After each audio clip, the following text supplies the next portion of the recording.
Tayo ay paparating na sa pinakamahabang tulay dito sa Bulacan.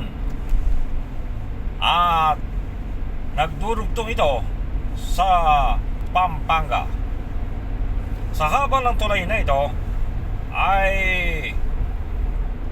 itlog pa lang dito sa bungad ng tulay. Pagdating mo sa Pampanga, ang itlog ay ibon na sa sobrang haba ng tulay na ito. Nandito na tayo ngayon sa tulay na ito. Ayan, ito yung Bulacan. At doon sa dulo ay Pampanga.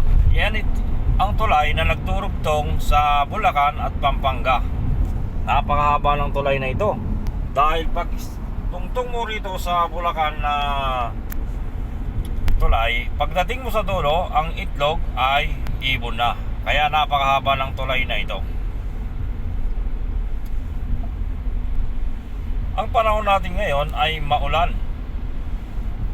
at hindi naman malakas, at may pabugso-bugsong hangin. Ayan, ginagawa pong ngayon ang tulay na ito dahil sa tagal ng panahon ay hindi na po siya matibay. Kaya naman inaayos na ito upang maganda ulit ang ating madadaanan dito sa tulay ng nagdurugtong ng Bulacan at Pampanga. Ayan, napaka haba ng tulay na ito.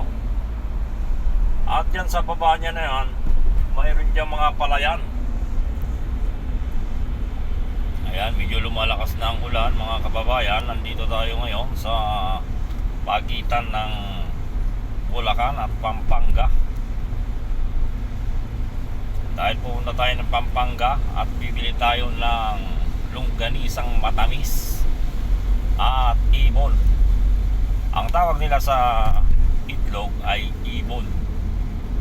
Kaya naman tatry nating bumili mamaya ng ibon.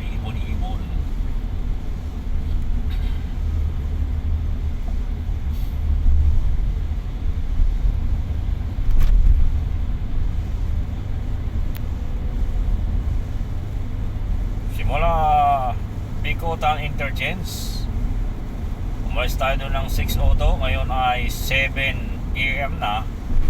Kung kaya naman isang oras na tayong bumibiyahe, ay nandito pa lang tayo sa tulay ng nagdurugtong sa Bulacan at Pampanga. Ito ang boundary ng Bulacan at Pampanga, itong tulay na ito. Dito lamang yan malapit sa Pulilan, Bulacan.